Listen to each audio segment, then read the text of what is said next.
Si Nostradamus ay pinakasikat na manghuhula at astrologo sa kasaysayan.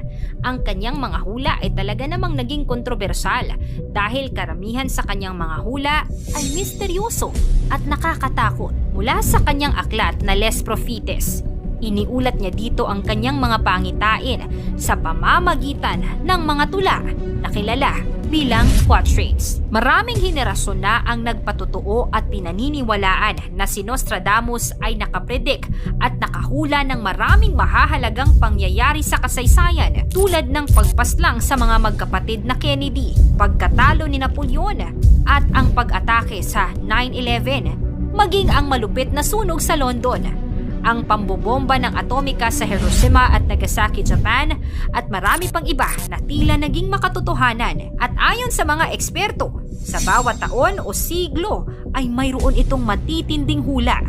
Kaya naman sa videong ito ay aalamin natin ang 10 na nakakatakot na prediksyon ni Nostradamus sa taong 2024.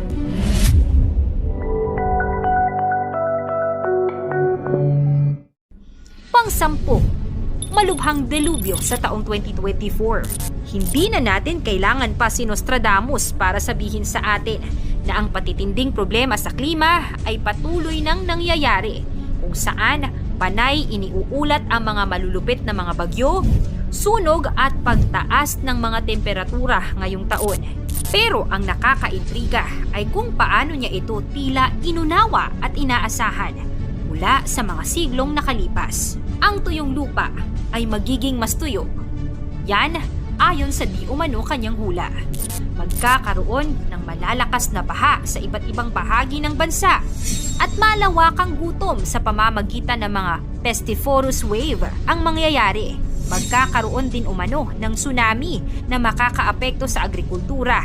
Pagkakaroon ng sakit at kagutuman. Kung totoo ang mga pangitain, maaaring mas makakaranas tayo ng matitinding kalamidad sa taong 2024. Pang-siyam, matinding hidwaan sa China sa 2024. Maraming mga mamamahayag, ekonomista at mga dalubhasa sa geopolitics na nakapagsulat tungkol sa pag-usbong ng China sa pandaigdigang kapangyarihan at paano nito nabago ang balanse ng kapangyarihan sa mundo. Marami ang nagsasabing ang alitan sa pagitan ng Estados Unidos at China ay nagiging katumbas na ng isang makabagong Cold War. Gaya ng mga panahon ng Soviet Union, ang isang Cold War na kasama ang China ay magdadala ng masamang implikasyon ng mainit na digmaan. Magkakaroon di umano ng posibilidad na isang sagupaan sa pagitan ng hukbong pandagat ng China at mga miyembro ng NATO na maaaring magdulot ng isang diplomasyang insident. Sa pagyayabang ng China sa pagkakaroon ng pinakamalaking hukbong pandagat sa buong mundo, ay posibleng maghatid ng isang matinding digmaan. Pang-8, ang bagong Santo Papa sa Roma. Si Pope Francis ng Katoliko ay kasalukuyang nasa edad 80 mahigit na nakakaranas na ng problema sa kalusugan. Ito ay maaaring magresulta sa pagbabago ng pamamahala ng simbahang Katoliko. Ayon kay Nostradamus, ang isang bagong Santo Papa di umano ay mas bata kaya mas magiging mahaba ang panunungkulan nito, pero magpapahina at maghahatid ng mga iskandalo sa simbahang Katoliko.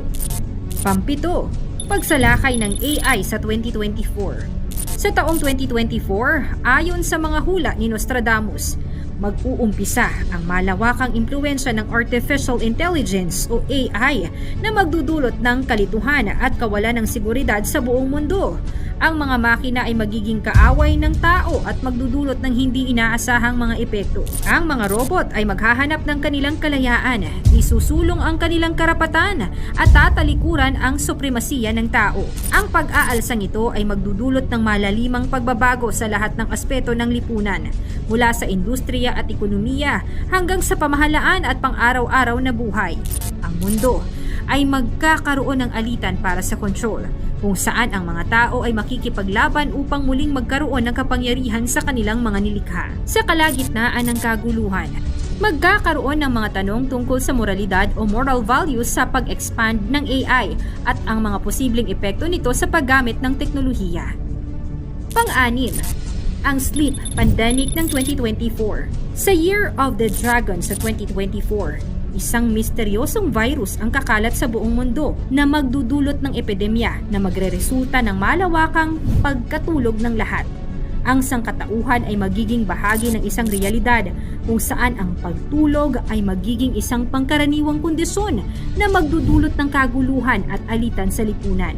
Haharapin ng mga tao ang hindi matitinag na kagustuhan sa pagtulog at sila'y magkakaroon ng labis na antok na nagpapahina sa kanila ng walang tigil na magbabawas ng kakayahan ng tao. Ang lipunan ay haharap sa malalimang epekto ng pandemya na ito kung saan ang mga trabaho, paaralan at araw-araw na gawain ay hindi gagalaw. Ang mundo ay magiging isang lugar kung saan ang mga panaginip ay maghahalo sa realidad at ang mga tao ay hirap ng pag-ibahin ang paggising at pagtulog. Panglima, extraterrestrial invasion. Si Nostradamus ay nagtala na sa 2024, ang mundo ay haharap sa isang malupit na pangyayari habang isang mas advanced na lahi ng mga alien ay dadalaw sa ating planeta. Ang sangkatauhan ay haharap sa isang panganib mula sa mga alien na magbabanta sa atin.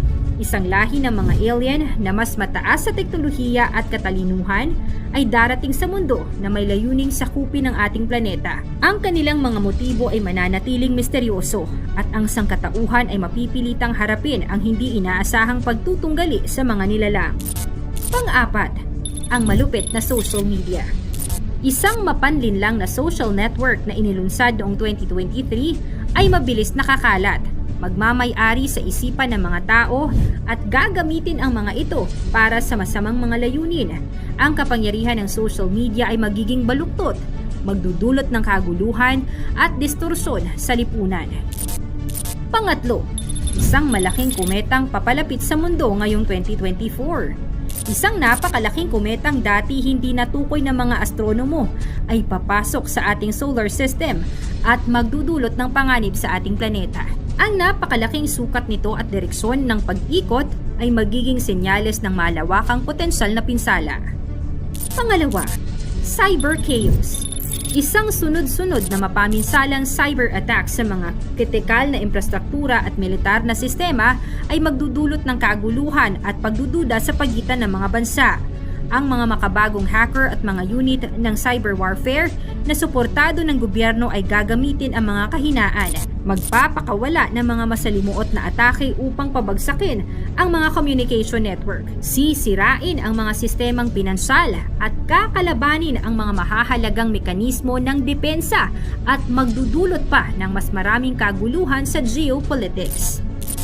At una, ang kontrobersyal na hula ng pagkapanalo ni Trump sa halalan ng Pangulong 2024. Isa sa mga hula na kamakailan lang ay nagkaroon ng pansin ay ang posibleng pagbabalik ni Donald J. Trump sa pinakamataas na posisyon sa Estados Unidos sa halalan ng Pangulo noong 2024. Gayunpaman, sa loob ng hulang ito ay naglalaman ng isang malupit na kwento na nagpapakita ng magulo at masalimuot na larawan ng kinabukasan ng Amerika sa ilalim ng pamumuno ni Trump.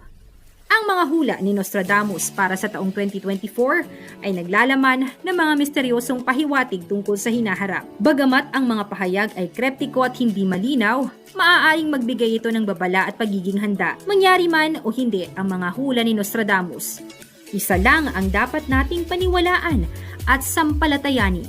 Ito ang nag-iisa nating kataas-taasang Diyos.